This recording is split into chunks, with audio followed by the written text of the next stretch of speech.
നമസ്കാരം.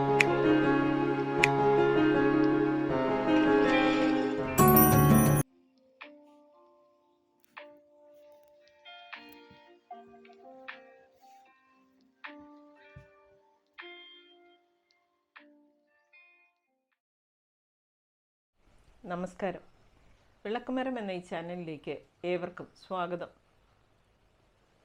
ഞങ്ങളുടെ പഠന കാലഘട്ടത്ത് CMC വെല്ലൂർ ആശുപത്രിയിൽ നഴ്സിംഗ് സൂപ്രണ്ടായി ജോലി ചെയ്തിരുന്ന ഒരു മാഡം ഈയിടെ ദിവംഗതയായി. ആ ഒരു അറ്റാച്ച്മെൻറ്റ് വലുതായിട്ടില്ല എങ്കിലും ശവസംസ്കാരത്തിന് പോകണം എന്ന് മനസ്സിലാഗ്രഹിച്ചു. വർക്കിംഗ് ഡേ ആയിട്ടും അവിടെ എത്തുകയുണ്ടായി. എന്നാൽ രാവിലെ എന്നെ CMC ഹോസ്പിറ്റലിൽ നിന്ന് ഞങ്ങളുടെ സീനിയറായിട്ടുള്ള ഒരു മാഡം വിളിച്ച് CMC സ്റ്റുഡൻസിനെ റെപ്രസെൻ്റ് ചെയ്ത് ഒരു 3 മിനിറ്റ് സംസാരിക്കാൻ പറ്റുമോ എന്ന് ചോദിച്ചു. ഏറെ സന്തോഷത്തോടെ ഞാനത് സ്വീകരിച്ചു. അവിടെ പഠിച്ച എല്ലാ സ്റ്റുഡൻസിനെയും പ്രതിനിധീകരിച്ച് അവിടെ നിന്ന് 3 മിനിറ്റ് സംസാരിക്കാനിടയായി. എന്നെ ഏറെ സ്പർശിച്ച ഒരു സംഭവം ഞാൻ വിശദമാക്കി. ഞാൻ 3-ാം വർഷം പഠിക്കുന്ന സമയം നൈറ്റ് ഡ്യൂട്ടി ചെയ്തുകൊണ്ടിരിക്കുകയാണ്. 1 മാസം അടുപ്പിച്ച് നൈറ്റ് ഡ്യൂട്ടിയാണ്.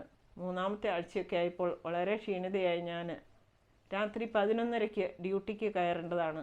എന്നാൽ കണ്ണ് തുറന്നപ്പോൾ 12 മണിയായി. ഭയന്ന് വിറച്ച് പെട്ടെന്ന് ഓടി ഹോസ്പിറ്റലിലെത്തിയപ്പോഴേക്കും ഞാൻ ലേറ്റായ വിവരം അവിടുത്തെ ഓഫീസർ റിപ്പോർട്ട് ചെയ്യുകയുണ്ടായി.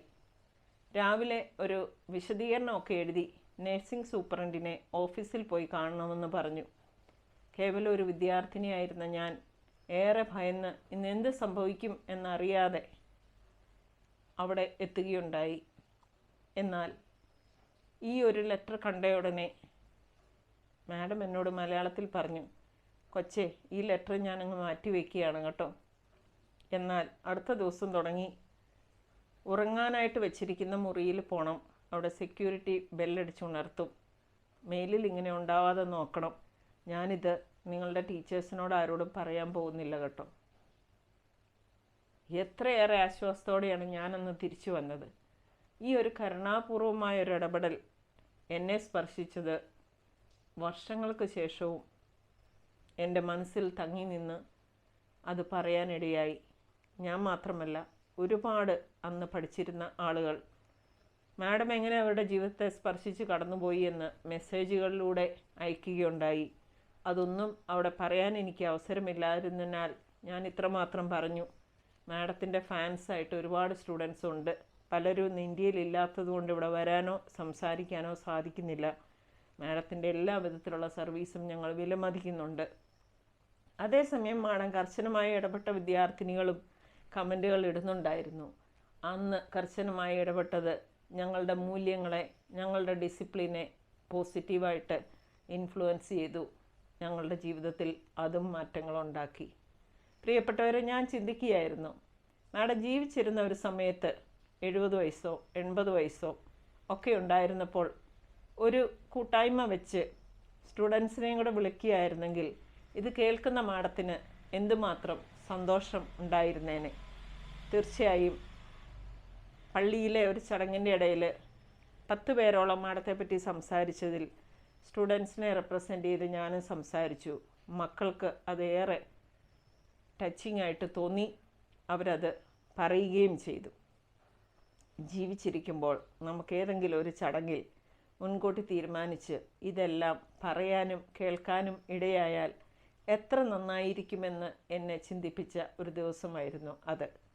തീർച്ചയായും മാഡത്തിൻ്റെ ഓർമ്മകൾക്ക് മുമ്പിൽ പ്രണമിക്കുന്നതോടൊപ്പം ജീവിച്ചിരിക്കുമ്പോൾ തന്നെ 70-80 വയസ്സുകളിൽ ഒരു ഗെറ്റ് ടുഗദർ പോലെ വെച്ച് ടീച്ചറാണെങ്കിൽ പഠിപ്പിച്ച സ്റ്റുഡൻസിനെയും കൂടെ അറിയിച്ച് ഓഫീസറായിട്ട് റിട്ടയർ ചെയ്താൽ ആ ഓഫീസിലെ സുപ്രധാനപ്പെട്ട വ്യക്തികളെയും കൂടെ ഉൾപ്പെടുത്തി ഇങ്ങനെ ഒരു ചടങ്ങ് വെച്ച് ജീവിച്ചിരിക്കുമ്പോൾ തന്നെ അവർക്കിത് കേൾക്കാനും സംതൃപ്തരാകാനും പ്രചോദകമാകുന്ന ഒരു സെഷനായി ഇത് മാറട്ടെ.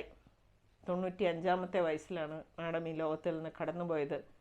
ഒരുപാട് പേര് പറയുന്നുണ്ടായിരുന്നു, സ്വന്തം സമൂഹത്തിലും കുടുംബത്തിലുമൊക്കെ മാഡം വഹിച്ച വളരെ ലളിതവും എന്നാൽ സ്തുത്യർഹവുമായ പങ്കിനെക്കുറിച്ച് നമ്മളെ ഇരുത്തി ചിന്തിപ്പിക്കുന്ന ഒരു വിഷയമായി ഇത് മാറട്ടെ. ആദ്യമായിട്ടാണ് നിങ്ങൾ ഈ ചാനൽ കാണുന്നതെങ്കിൽ ഇതൊന്ന് സബ്സ്ക്രൈബ് ചെയ്യാനും നിങ്ങളുടെ അഭിപ്രായങ്ങളും നിർദ്ദേശങ്ങളും രേഖപ്പെടുത്താനും ശ്രദ്ധിക്കുമല്ലോ. നന്ദി.